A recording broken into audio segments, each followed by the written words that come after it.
Live from Utrecht, this is the van Wirdum Sjorsnado. Hello. Wee wee wee wee wee. That's my impression of a tornado warning. Oh, okay. That's probably how they sound, right? I don't know, I've never heard one. Me neither. Sjors, we're gonna make a podcast. Yes. I suggest, since this is our first episode, we first introduce ourselves. Sure. Who are you, Sjors? I'm Sjors. I work on Bitcoin Core and other hobbies. I live in Utrecht, as do you. Yep, I'm Aaron van Wirdum. I'm the technical editor at Bitcoin Magazine. And what we're gonna do basically is discuss technical news, technical stuff, Bitcoin related technical stuff. Yes. Correct? Sounds right. I think we can just start then. Alright. So we got two topics this episode. See how that goes. First topic is there wasn't apparently an official name for it, or if there was, we couldn't find it. But the fee burning bug. Yeah, we call it the fee burning bug. That's how we're calling it, right? Yeah. So there was a big issue with hardware wallets in particular. It is a bit windy here, which is fitting for our name. Exactly. I'm trying to keep the wind from the microphone. So there was a big issue which related to hardware wallets specifically, I think. A new bug, or at least sort of new. And the problem was that an unknowing victim could overpay in fees and therefore lose money, right? That's the synopsis of it. Okay, so let's start from the beginning. What is this bug? How does it happen? Well, we can go back a little bit further in history to talk about a similar bug, which people thought was completely fixed, but it wasn't. So if you have a Bitcoin transaction, it has a bunch of inputs that you're spending from, and it has a bunch of outputs that you're spending to. Yeah, so the inputs are basically the addresses, your addresses that you're sending the coins from, and the outputs refer to the addresses that are going to, right? Yeah, assuming Luke Dasher isn't listening to that first part, what you said, but basically. Right. So I'm simplifying a bit. Yeah. That's sort of my job, right? But one thing that, if you use a wallet, you'll see in a transaction is a fee. But actually, if you look at the transaction on the blockchain, there's no such thing as a fee in the transaction. It's just a difference between the inputs and the outputs. Yeah, so there's more coins going into the transaction than coming out of the transaction, essentially, and that difference is something the miner can claim as a fee. And the other thing is that a transaction output will say the amount. So the transaction output might say, here's 1 BTC, but an input does not. An input just says, take this previous transaction and spend it. And it's up to you, again, to figure out how much that was, because it would be a waste of space to put the amount in the blockchain twice. So here's the problem. The amount was already in the blockchain from the previous transaction. You're just spending the coins from that transaction, and then the only thing you really need to know is the new amount, because then the difference, you can just look at a previous transaction, usually at least. Yeah, and so when you make a new transaction, when you have a wallet, say the Bitcoin Core wallet, you enter a destination and an amount, and then what it's going to do is it's going to look for coins. Those are inputs, basically, that add up to at least the amount you need to spend, and then that's changed to go back to you. And that's fine, because you're doing all the work, and your wallet can check it. But now let's say you want to be safe, and you want to put your private keys not on your computer, but you want to put them on a hardware wallet. Now, so then what happens is your computer produces a transaction without a signature, gives it to the hardware wallet, and says, go and sign this thing, please. Now the hardware wallet will look at it and say, okay, these are the outputs, I can read that, but what about those inputs? I know nothing about them. And then the hardware wallet has no idea about the inputs, because the hardware wallet has no idea about the blockchain overall. Exactly, unless you tell it about it. Right. So let's say you just lie to the hardware wallet and say, look, this, you're spending these two inputs, they're just half a Bitcoin, and there's almost no fee on this thing. Now, the hardware wallet has no way to check that, or it used to have no way to check that, and so it would just sign the transaction, and then, oops, turns out you spent 1 Bitcoin in fees. That's quite annoying. And maybe some malware on your computer was doing that to you. So the solution to that is that you give the hardware wallet everything it needs to check.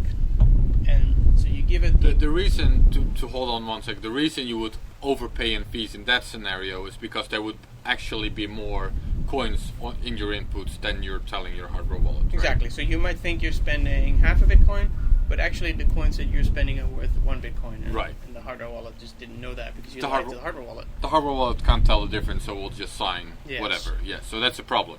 Yes. You don't want that. But the signature describes... So you're signing a message, essentially, and the message is the transaction. And the transaction, or part of the transaction.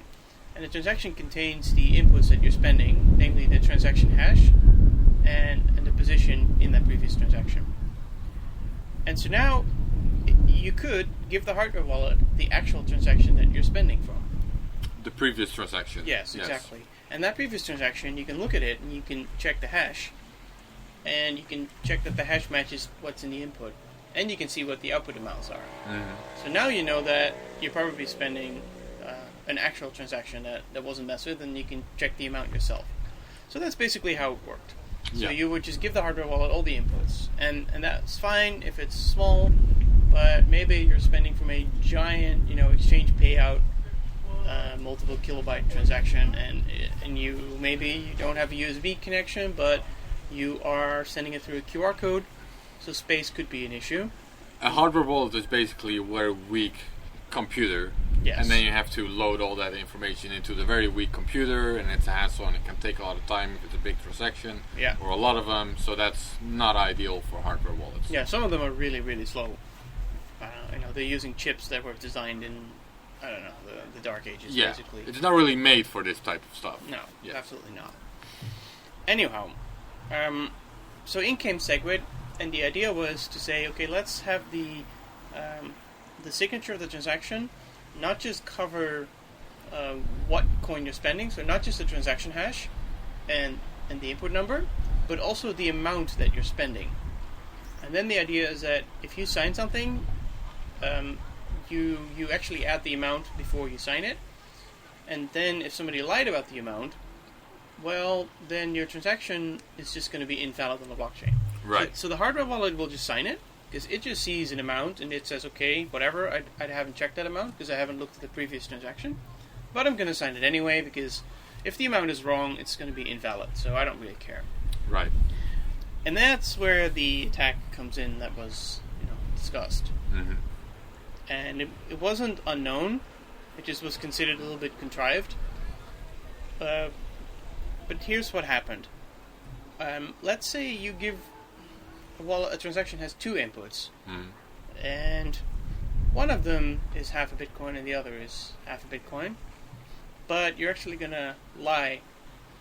Your computer is going to lie to your hardware wallet, and it's going to say, well, the first one is half a Bitcoin, and the second one is just 0.01 Bitcoin, don't worry about it. Yeah, so to be clear, the reason your computer would be lying to your hardware wallet is because your computer was compromised. Yes. So, right, the idea behind hardware wallets sort of is that even if your computer is compromised, you should be fine. But in this case... Well, that's one way to look at hardware wallets, yeah. There's still some attack factors, of which is one and there are others, but... Yeah, if your computer is compromised, you have a very serious problem. But let's say somehow the problem is limited to just this little thing that's going to happen now. Right, so then your computer is lying to your hardware wallet. So what's the lie? The lie is, here's a transaction with 2 inputs, and I'm going to tell you the truth about the first input, and I'm going to lie about the second one. Mm-hmm. And then you're going to sign it, and you're going to sign both inputs, and you're going to trust the amounts that you get from the computer. And now, if you were to broadcast that transaction, it would be invalid. Because the blockchain would look at the first input, and it would say, yeah, that's valid. And it would look at the second input and say, no, that's not 0.01 Bitcoin, that's 5 Bitcoin, over 0.5 Bitcoin. Right. So, I'm not going to do anything with the transaction. But here's the problem. What if you send the hardware wallet another transaction, which is the opposite, where the first input is a lie, and the second input is actually true? Mm-hmm. And now the hardware wallet will diligently sign that one. Mm-hmm. And now you can actually combine the first and the second transaction, because you can just take the input from one, put it onto the other. Yeah, so there's 2 transactions with 2 inputs. Both are really yours. Yeah. However, your computer is lying to your hardware wallet twice, telling you only one of them is yours. Exactly. The opposite one in both cases. Yeah. So both times the outcome is an invalid transaction, because the input you're being lied about doesn't match what's happening on the blockchain. However, with the 2 invalid transactions, you can both times take the valid one, an attacker can both times take the valid half, combine these, and then all of a sudden have a valid transaction. Yes. So that's how you're circumventing the amount restriction. Yeah, and now the question is, how would this line take place? Well, it would just tell you, after you sign the first one, it would say, hey, there's a problem, please try again. Mm-hmm. And it would show the other one. And so that's a very mean trick. So then the question is, how do you solve that problem? Well, you go back to basically what we had before.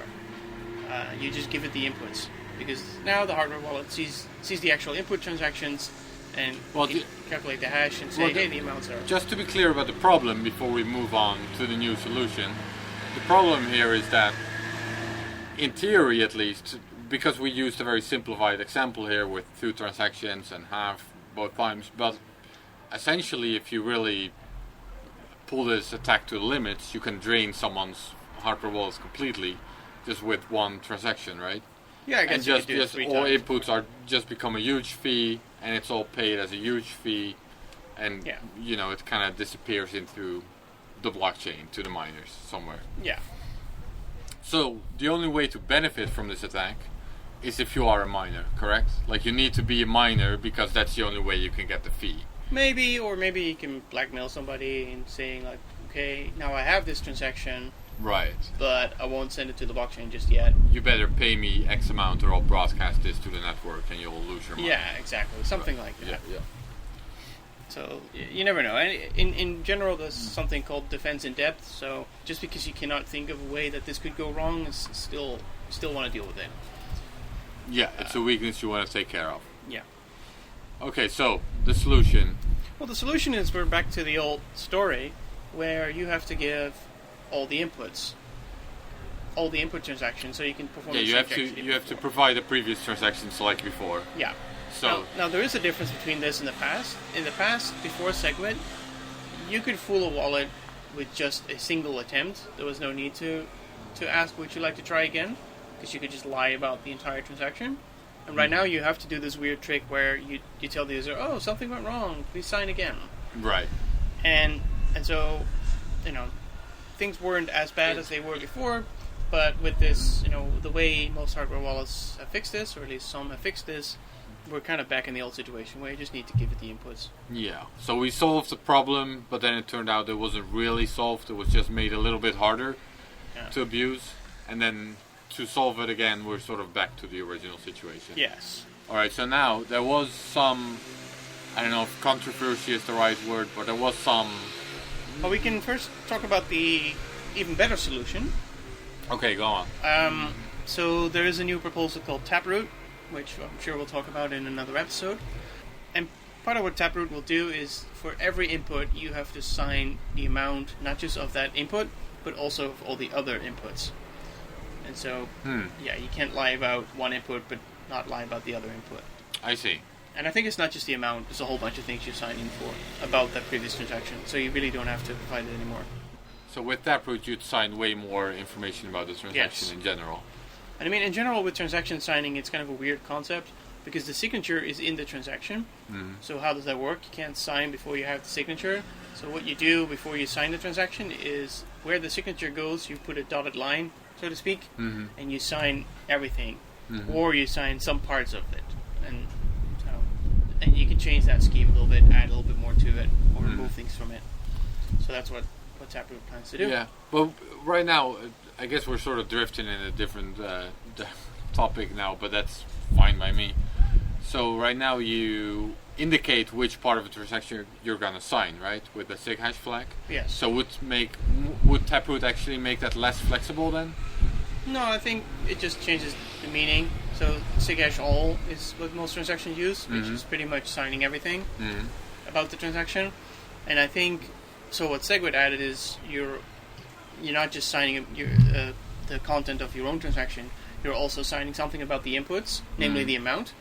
And so what Taproot changes would be to sign not just the amount of the previous transaction, but a bunch of other things. Right. Probably the script as well. I haven't read it. And was this done to solve this specific problem, or are there other problems it solves? Maybe. So that comes into why did this thing become an issue again? Because this was known since 2017. And So I'm not sure whether this problem was brought up again on the mailing list, and this Taproot solution was brought up on the mailing list. And so my theory is that bringing up the solution for Taproot reminded people of the original problem, made other people look at that original problem and not agree that it's innocent. Like, they would feel more strongly about it. Yeah, because this issue isn't new in itself. Like it was, like you said, it was around for years. So and you think it was just rediscovered? Yeah, it was either rediscovered or it was noticed. Like if somebody proposes this solution, and you think, hey, what are you actually solving? Oh, I didn't know about that problem. So something like that might have happened. Right. But I'm sure you can look it up in the archives. Right. Now, it should be noted that if you can trick a user to sign twice, you can also just make them send different funds. So even with this fix, if I can trick the hardware wallet into signing again, I can just make them sign as many transactions as I want. But I can't lie about the amounts of each of those transactions. But you can still drain somebody's wallet. You say, try again. Well, why don't you try again? And then you cannot rank up the fees. You would just have them pay you twice or pay somebody else twice. So perhaps that's less useful as an attack. And if you can't lie about anything, then you're sending money to an exchange, and now you're sending it to the exchange twice. Well, if it's not the exchange that's trying to scam you, but some random malware, the malware doesn't really have any benefit from you sending to the exchange twice. Right. So it's perhaps a less useful attack. Right, but it would be sending different coins still. Yes, you would just have a brand new transaction, new inputs, different change address maybe even. But your hardware wallet only says, would you like to send this much to this address? And if it says that twice, you might just click OK twice and not even think about it. Yeah. Right, I see. So there was some incompatibility with some wallets after this upgrade, right? Especially BTC Pay Server. They have a way to receive money on hardware wallets. That's not affected, but they also have a way to then send money from your hardware wallet using BTC Pay Server. And the problem is, if you need to provide the actual input transactions, you need to still have those input transactions. And BTC Pay Server doesn't have them. So it would have to, basically, those transactions are sitting somewhere in the blockchain, and BTC Pay Server at the moment doesn't have a way to just go in and get an arbitrary transaction from the blockchain. Right. But not all wallets have that problem. For example, the Bitcoin Core wallet, I believe it keeps the transactions that it cares about inside the wallet Even itself. if it's pruned. Even if it's pruned. Right. Exactly. And web-based wallets, they will just ask the server to please give that transaction, so that's not a problem either. So it's mainly a problem for pruned types of wallets, because they need previous transactions, which they don't have in order. Yeah, I would say it's a problem for not wallets, basically, so that aren't used to holding on to information. They're just trying to serve the wallet, sign things on the fly. They're key managers, but they don't hold on to transactions. Maybe. It's not fundamentally unsolvable, but it is. I can imagine it's painful. It's unsolved, at least. Yeah, I mean, at least for BTC. There's no solution ready yet. At least not for BTC Pay Server. Right. So do you think that? But in principle, it could be fixable, because if BTC Pay Server uses Bitcoin Core indirectly, and Bitcoin Core has a transaction index turned on, it'll just work. Or if you store the block height, that also helps. So do you think the fix was worth it? I don't know. What's your opinion, Sjors? The problem is slightly overrated, but it's other people's money too. And so, the problem, of course, is if you're using a hardware wallet and you don't like this choice, but you've upgraded the hardware wallet, you're kind of screwed. But not really, because at least with Trezor you can downgrade it. Oh yeah. If you don't like the solution, right? Of course, you don't get any of the other fixes. In fact, it's open source, so you can even just take their latest firmware release and undo that one change. Right. And maybe they could add a setting where you can turn it off if you want to. Yeah. So I or don't you can just not upgrade, of course. But if you were using Trezor with Bitcoin Core and HWI, that's all still experimental. But that would break until the new version of Bitcoin Core, which compensates for this change. So it's not the end of the world. The upcoming version for Bitcoin Core will have a fix for this included. Yes, 0. At least if it gets merged, but I think so. So that's either 0.21, which comes out in November-ish, or 0.20.1, which just comes out randomly. Yeah. All right. Anything else on this topic? There's one other way that you could deal with this problem as a hardware wallet, which is to remember the inputs you've already signed and warn the user, hey, wait a minute, I've seen this input before, but that requires a fair, memory on the device. But maybe if you only remember the last 10 inputs that you signed, maybe it's not too bad. It depends on how much memory a device has. Some have very little. Yeah, you mean the hardware wallets, right? Yeah. So hardware would have to remember transactions then. Would have to remember some of the recent inputs they've signed and say, hey, you signed this before. And are you sure you want this? Right. And by the way, the amount changed. Yeah, so that would require more memory. Perhaps, or at least it requires another software change. And it might be ways to fool the hardware wallet with that kind of thing, so it's more complexity. Alright, Sjors, you want to move on to the next topic? Yes, let's talk about our favorite topic, RBF. Replace by fee, RBF. There was a news blitz in the crypto media this week about RBF and how there was a vulnerability, major weakness. Bitcoin was hacked, Sjors. Yes, Bitcoin was hacked. That's what we all read. Completely destroyed, minor death spiral to come, end of the world. There were news stories about RBF, so let's get into what was this news story about. Well, maybe we should should start RBF, with RBF. Let's start with RBF. What is RBF? What is replace by fee? Okay, so basically, when you create a transaction, you don't put it in the blockchain. That's not how that goes. You actually send it to other Bitcoin nodes, and they send it to other Bitcoin nodes, and everybody sends it to each other in a happy circle, and eventually a miner puts your transaction in a block. Hopefully. Yeah, or not. And then and then it's confirmed. Now, the reason why they might want to do that is not just because they're nice.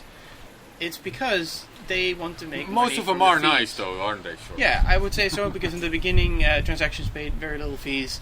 Pretty much, not worth the electricity. True, for the first couple of years, yes. So yes, miners also, have some incentive to keep the network useful, but ultimately it's nice if you pay them. Mm-hmm. And the other thing is, let's say you have a lot of transactions and they're competing for space, and now a block is full, or it's not full, but basically the miner has more transactions to choose from than he can fit in the block. What do? Well, if transactions pay fees, you just start with the highest fee and you work your way down. And it's a little bit more complicated than that because transactions might depend on each other, but basically that's the rational thing to do. Take the highest paying transactions, put them in the block, and leave the rest out. Yeah, it's a bidding war between transactions in that case. Well, yeah, but the bidding is, it's just one bid. Right. So then the question is, can we make that a little bit smarter? And so you might think, it's a very quiet day, I'm going to pay the absolute minimum fee, 1 Satoshi per byte, and I'm going to send that transaction around. And then all of a sudden, I don't know, BitMEX pays its daily user base, and the mempool is full, or it's busy, and actually your transaction is not going to confirm for hours and hours, and you're like, oh, okay, what am I going to do? You increase the fee. Now, this is always possible. It's always possible to increase the fee and to send it to other peers and to give it to a miner, and then they may or may not. Well, to be technically accurate, what you're really doing is creating a new transaction, spending the same coins to the same addresses, but with a higher fee this time. Exactly. Basically, right? Yes. Yeah, you're creating a new transaction that spends the same coins. Yeah, so exactly. It sort of overrides your previous transaction. Well, it's different than your previous transaction, and now the question is, why would other nodes and miners care about that? Now, other nodes might not care about it at all. And so, initially, I think the default was that they would just ignore it, because for them, other nodes, there's nothing in it to relay your transaction. It's just using their bandwidth. Mm-hmm. So, they're not going to do that. But you could send it directly to a miner, and the miner might look at this and say, well, this new transaction you're sending me pays me more than the other thing I had, so I'll happily replace that and put that in the block. Right. And so if you can reach the miner in time, it'll get replaced. And in this case, of course, because the mempool is very busy, you have plenty of time to do this. But there was no official mechanism for that, and so some people would do that and other people would not. But generally, most of the time, it wouldn't be done. And so people kind of started trusting, okay, if I send a transaction, it's probably not going to get replaced by something else, so I can just accept it. Okay, but eventually a mechanism was introduced to formally ask for a fee raise, essentially to ask nicely, hey, this transaction has a higher fee, please replace it. And then other nodes, if you use that scheme, would do that for you. And you would indicate in advance, okay, if this transaction if I offer a higher fee, then you should relay the higher one. Right. So then nodes will accept a new transaction and forward it for miners to ultimately take it and replace the previous one. And there were some rules there. For example, the fee has to be substantially higher than the previous one. And so that way you're kind of disincentivizing DOSing all your peers. Mm-hmm. And then all the peers would relay it, even though it's still not. How much higher did it need to? Does it need just to? One Satoshi. No, I think the minimum relay fee.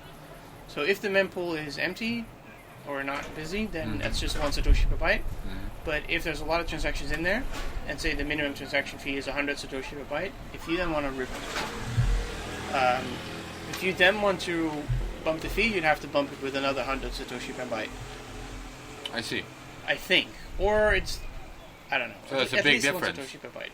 I think it depends on how busy the mempool is. Right. But you have to look it up. Okay.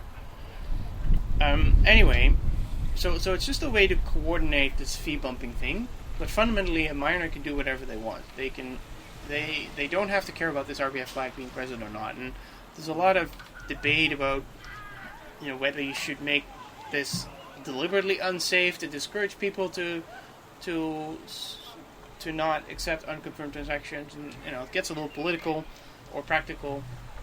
In practice, how high is this risk? Some businesses are happy to accept unconfirmed transactions for small amounts because they realize that it doesn't happen, it doesn't go wrong that often, or they have other fraud detection mechanisms to keep them safe.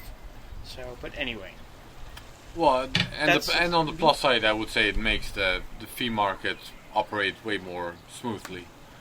Yeah, but the concept of raising fees in general is good for the fee market. Yes. But using the specific mechanism of RBF is just one way to do that people happen to have agreed upon. Like, this is the way to signal it, and these are the rules. Rather than just say, everybody for themselves, you decide when you accept a new transaction or not with a higher fee. Yes, but by adding flags like this and tricks like this, it allows the feed market to be more efficient, or at least as a user I can start with a lower bid, and then only if I see it's not enough, I can start to increase my bid. Yeah. As opposed to having to go gung ho on the first bid and lose money unnecessarily to miners. But now the problem is, let's say your wallet is receiving such a transaction, and now the question is, what do you do? What do you show the user? And so usually a wallet receives a transaction, says, well, this transaction is unconfirmed. And then when it's replaced with a different transaction, well, then you just show the other transaction and say it's unconfirmed. Mm-hmm. But maybe you want to have a more consistent, like it might look a little weird for a transaction to disappear and to reappear, or even for two transactions to appear. So maybe you want to make that UI a little bit nicer, but it gets complicated quickly. And one of the things that you can change about a transaction is you can bump the fee, but you can also completely change the destination. As far as I know, there's no rule against that. So I don't think so.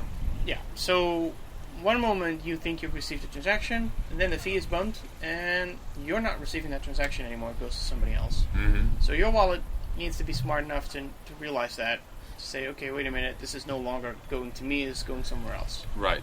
Another complexity is that somebody might send a transaction with a higher fee, but a block is mined, and that transaction with a higher fee reached you just in time for your wallet to see it, but then it sees the new block and it goes away again. Mm-hmm. So the experience can be quite confusing depending on the timing, depending on who relays what fee increase, all that sort of stuff. Mm-hmm.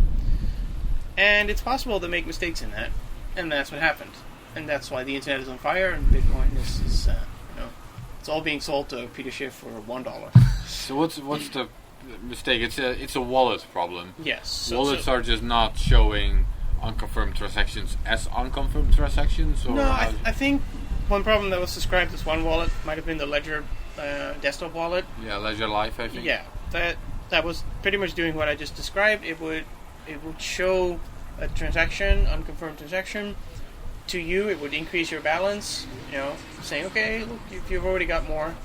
But then if somebody changed the destination, it would not lower the balance again. So you would see the wrong balance. Right. And I think even if a transaction then confirmed, that sounds it very wouldn't sloppy. forget about it. So that's a bug. Yeah. At least. Yes. And that's, they should fix that because it can, cause problems for their users. And the other problem, sort of related to that, is if your wallet can spend an unconfirmed transaction, your wallet has to choose a bunch of coins to spend, a bunch of inputs to spend. And the question is which inputs is it going to pick. And maybe it does it randomly, but now let's say it also includes unconfirmed transactions, and it's completely random. And now for some reason you have like 1 million unconfirmed transactions because of all these RBF bumps. Right. You keep picking these unconfirmed pieces to compose your transaction. And the reason it could plausibly be 1 million is because once someone has your address, they can just keep sending you transactions, which they then replace. So, it's plausible that this could happen to your wallet. Yeah, and one transaction could contain, hundreds of outputs that all go to the same address. Right. And then with a slightly different amount, and then you keep replacing the transaction with a transaction that has the same outputs but with slightly different amounts. Right. Or different outputs altogether, and you could keep doing that and your wallet would just be totally confused. Right. So that's a way to sort of DOS a wallet. It seems a bit of a far-fetched attack to do, but it's possible, and there might be an economic reason to do it. So again, defense in depth, you just want to deal with that. Yeah. But and then one way to deal with it is the way Bitcoin Core does it, which is a lazy approach, perhaps, but very robust against it. You cannot spend unconfirmed transactions. Period. You just have to wait for a confirmation. So there might be some noise. I think Bitcoin Core even shows all the different versions of an RBF transaction in a row, like they're separate transactions. So I'm not saying it's the best UI ever, but you can't spend it until it's confirmed. So right. It's not really bothered by this particular attack. But I'm sure there's other ways to fix it too. Anyway, this was presented as a complete drama, and I think it was marketing for a new wallet. It seemed to me like this was an issue between wallet developers, like, hey guys, look, this is something you need to fix. We found a bug in your wallet, and like that's it. There was no news value to it other than we found a bug in your wallet. The problem is it was presented as if it was a big problem with Bitcoin itself, as if someone figured out how to double spin Bitcoin, but that's not. Well, I'm not sure who did that, because there's also just the news media, like CoinDesk, that needs to sell clicks, and I think they also just made a bit of a mess of the article. Maybe, but I'd be curious to see the press release that was sent to them, because I've seen press releases where they try to make it sound dramatic as well in order to get a journalist to write about it. So. The blog post published by this wallet was very sensational and quite ridiculous, but I don't think they were claiming Bitcoin was broken. I think they were just claiming that these other wallets were broken. Right. But by the time this reaches CNN, Bitcoin is broken. That's how that goes. Yes, that's how it works. But the thing is, security vulnerabilities, I'm very happy that more and more companies are taking security work seriously. Google Zero, etc. They're doing a lot of very important security work. But they're also using it as a marketing thing, as a marketing tool. And at some point, when the marketeers start to get a little bit too dominant, they have an incentive to make a problem sound way worse than it is. Sometimes bounty systems also make that the case, because you get more for severe bounties, so you just make it sound very severe. Mm-hmm. So that incentive sometimes gets out of hand, and people just start making a lot of noise about something that's probably not that bad, just to get more clicks. Yeah. I mean, it keeps everybody sharp, but at the same time, if there really is a bug that is really severe, like, I don't know, an inflation bug, right. Then there has to be some language left to describe something that is actually severe and could actually, actually hurt people very, very badly. So was this bug fixed? I don't know. I'm guessing that they release a fix. I mean, the Ledger Live software auto updates, or at least you can click to update it. So it's fairly sure that at least for some of the wallets it was fixed. I don't remember which one fixed it exactly, and which one didn't yet. Right. Some of them fixed it. It sounds to me mostly like a denial of service attack, which is a problem. Mm-hmm. But it's not necessarily going to steal your coins. Yeah. All right, so Bitcoin is still alive. I don't know. I think so. Yeah. Last I checked, it was running. All right. Good, right? Yeah. Anything else? No, I think that's it. That was it. Oh, we needed a closing sentence as well. Thank you for listening to the Wirdum Sjorsnado. There you go.